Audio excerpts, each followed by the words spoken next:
Just need to pull out this wooden sword to become invincible. But you've been trying for 10 years and can't pull it out, so every day you just stay in the back mountain keeping that sword-pulling pose. Everyone in the sect thinks you've lost it.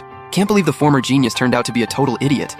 But they don't know that just by pulling the sword halfway out, your power already surpassed the sect's grand ancestor. Today, your long-lost fiancé, the Saint Maiden, shows up at your place. Our engagement ends here. We're not from the same world. If it weren't for what your dad left behind, you wouldn't even qualify to stay in the sect. You smile, knowing exactly what's up. So eager to cut ties? Looks like you got someone new. I came here to tell you this. Not only is the engagement over, but don't go telling people about our past either. If I hear any gossip, don't blame me for being ruthless. You watch her leave with a calm face. Dad, you asked me to protect Piao Piao, and I did. But from now on, she doesn't need me anymore. All these years, whenever the sword sect faced danger or Qin Piao Piao got into trouble, a mysterious sword master would show up to help. This mysterious master became known as the Nameless Sword God. That's you, still trying to pull that sword. But right after Qin Piao Piao leaves, dung dung dung, suddenly the sect's bell rings 6 times. 6 rings means an important guest. The whole sect needs to come out. You get curious and use your divine sense to check who it is.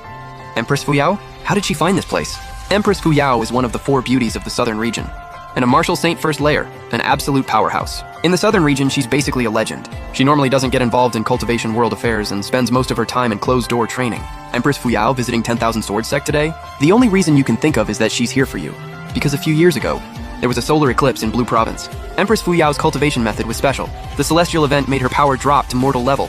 A plot against her unfolded that day. Luckily you, disguised as the Nameless Sword God, saved her. But just as you were about to leave, the moonlight returned, and Empress Fuyao's power shot back up. She casually ripped off your mask. You freaked out and used a secret technique to escape. But she still saw your real face. After that, you heard Martial Saint Fuyao was searching everywhere trying to find the Nameless Sword God. So every time you stepped in to help, you had to make it quick, to avoid being tracked by Martial Saint Fuyao. But this time, did you mess up? Your pupils suddenly shrink. You remember, a month ago after wiping out the Long family to keep your identity hidden, you left the Sword God's mark next to Long Hao's corpse. You thought it'd scare everyone off, but forgot about Empress Fuyao. She could actually track you through the mark. Looks like you gotta lay low. You immediately use movement techniques to quietly leave. Soon, Empress Fuyao arrives at Third Peak, surrounded by the Sect Master, the Saint Maiden, and others. She follows the Sword Mark's energy straight to the back mountain. Who usually lives here? The Sect Master quickly says, "There's only one useless disciple here."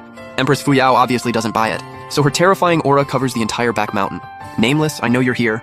Please, just come see me once, okay?" A martial saint powerhouse begging like this in front of everyone? Everyone's mind is blown. But the call gets no response. But you underestimated Empress Fuyao's determination. "Since you won't see me, then I'll just stay here." Forget the disciples. Even the Sect Master's eyes go wide, but no one dares speak up. But nobody thinks the Nameless Sword God could be you. They just assume the Sword God is hiding here and normally don't dare disturb the place. You know from a distance that if this keeps up, your identity will be exposed. So with a bitter smile, you put on your black robe and reluctantly return to the back mountain. But the moment you land, a cry of joy echoes from the mountain. In Empress Fuyao's eyes, there's only you.